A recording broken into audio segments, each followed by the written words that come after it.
Saya bukan nak sanjung sangat Indonesia ni, tetapi saya nak jadikan Indonesia ni sebagai contoh teladan untuk kita. Perjalanan timnas Indonesia U17 menuju Piala Dunia U17 penuh dengan kisah heroik dan semangat juang yang membara. Dalam pertandingan krusial, Garuda Muda sukses menumbangkan raksasa Asia, Korea Selatan, lewat permainan disiplin, bertahan, dan penuh determinasi. Tak berhenti sampai di situ, Indonesia U17 kembali menunjukkan kelasnya saat menghadapi Yaman, memastikan kemenangan gemilang yang membawa mereka meraih tiket otomatis ke Piala Dunia U17. Keberhasilan ini bukan hanya soal bakat, melainkan hasil dari persiapan matang, strategi jitu, serta keberanian pelatih dan pemain untuk tampil tanpa rasa gentar. Pola permainan yang menggabungkan pressing ketat, transisi cepat, dan ketajaman di lini depan menjadi senjata utama yang mematikan bagi lawan-lawannya. Bahkan, dalam momen penuh tekanan itu, pemandangan mencengangkan terjadi. Para supporter lawan tampak mulai meninggalkan stadion sebelum peluit akhir dibunyikan. Mereka sadar, perjuangan tim kesayangan mereka sudah hampir mustahil membalikkan keadaan. Dominasi timnas Indonesia U17 di atas lapangan membuat para pendukung lawan kehilangan harapan lebih awal. Sementara itu, di balik kesuksesan Indonesia, tetangga serumpun, Malaysia, turut memperhatikan dengan seksama. Menyadari efektivitas strategi Garuda Muda, netizen Malaysia dikabarkan mulai berusaha menjiplak atau mengadaptasi metode dan pendekatan Indonesia U17, berharap bisa mengikuti jejak dan merebut tiket ke Piala Dunia U17. Malaysia ingin menerapkan pola latihan intensif, pembinaan usia dini yang lebih serius, hingga pendekatan taktik modern yang menjadi kunci sukses Indonesia. Kini, Indonesia U17 tidak hanya menginspirasi bangsa sendiri, tetapi juga mulai menjadi panutan bagi negara-negara tetangga di kawasan Asia Tenggara. Perjalanan luar biasa ini menjadi bukti bahwa dengan visi, kerja keras, dan kepercayaan diri, mimpi besar bisa diwujudkan. Garuda Muda telah terbang tinggi. Dunia kini menunggu aksi mereka di panggung terbesar, Piala Dunia U17. Hari itu Indonesia kalahkan Korea 1-0. Semalam Indonesia kalahkan pasukan Arab Yaman 4-1, sekaligus membawa mereka mara ke suku akhir Piala Asia bawah 17 tahun. Bukan tu je, mereka juga telah layak masuk ke Piala Dunia 2025 bawah 17 tahun. Maksudnya, dah 2 kali mereka masuk ke Piala Dunia bawah 17 tahun tau. Kejutan dan kejayaan ini dibuat oleh pemain tempatan mereka, tahu tak? Bukan warisan, bukan naturalisasi. Saya bukan nak sanjung sangat Indonesia ni, tetapi saya nak jadikan Indonesia ni sebagai contoh teladan untuk kita. Kerana pemain-pemain tempatan Indonesia yang sekarang ni bakal mengisi skuad utama kebangsaan mereka kelak. Lagi kuat jadinya. Pernah tak pasukan kita masuk ke Piala Dunia bawah 17 tahun?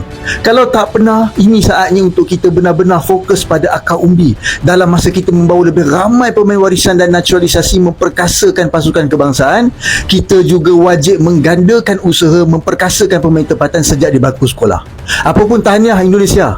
Menyala timnas Indonesia lolos ke Piala Dunia. Apa benda ni weh? Untuk sobat yang belum tahu, Garuda Muda telah bantai Yaman 4-1 dan dipastikan akan berlaga di ajang Piala Dunia bawah 17 tahun akhir tahun ini. Sekali lagi abang menonton pertandingan itu dan kali ini sangat luar biasa permainan timnas. Anak asuh Nova Arianto memasuki pertandingan dalam mod membantai. Sejak minit pertama, timnas gencar melakukan serangan hingga berhasil mencetak 2 gol yang dianulir kerana offside. Area sayap kiri kerap menjadi duri dalam daging pertahanan Yaman. Garuda Muda membuka keunggulan pada minit ke-15 melalui tendangan roket Zahabi Goli yang menggetarkan gawang Yaman. Ini jelas merupakan gol tercantik di babak kualifikasi, bahkan abang turut berteriak kaget. 10 minit kemudian, Fadli Alberto melakukan sundalan naluriah untuk mencetak gol kedua Indonesia. Di awal babak kedua, Putu Panji melakukan kesalahan dengan menghadiahkan penalti kepada Yaman untuk gol pertama mereka. Gol itu menyemangati Yaman dan mereka menyerang dengan gencar, tetapi Ghaffar Al-Ghassimi memastikan tidak ada lagi kebobolan.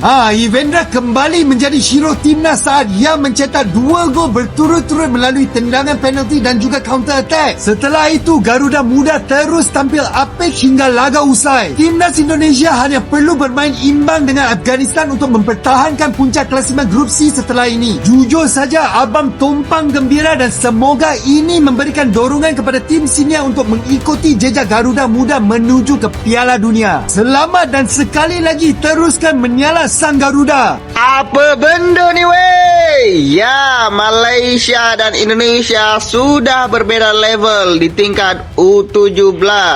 Indonesia menang 4-1 melawan Yaman, sedangkan Malaysia kalah 4-0 melawan Yaman ya.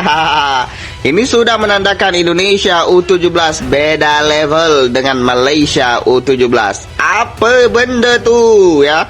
Indonesia menunjukkan kualitasnya dan lolos ke Piala Dunia U17 2025. Inilah klasemen sementara grup C Piala Asia U17 2025, di mana timnas Indonesia U17 naik ke peringkat 1 dengan mengoleksi total 6 poin setelah berhasil membantai Yaman malam ini dengan skor akhir 4-1. Iya, definisi permainan total football di babak pertama yang ditampilkan oleh timnas Indonesia U17 berhasil membungkam Yaman di babak pertama, dan di babak kedua timnas Indonesia U17 mampu memanfaatkan kelengahan dari lini pertahanan Yaman sehingga kita mampu menambah 3 gol lagi. Dan dengan hasil ini sudah dipastikan timnas Indonesia U17 akan lolos ke babak 8 besar Piala Asia U17 dan resmi mencetak sejarah baru dengan lolos melalui jalur kualifikasi ke Piala Dunia U17, yang artinya timnas Indonesia U17 menjadi negara ketiga setelah Uzbekistan dan Arab Saudi yang sudah memastikan diri lolos ke Piala Dunia U17 di Qatar.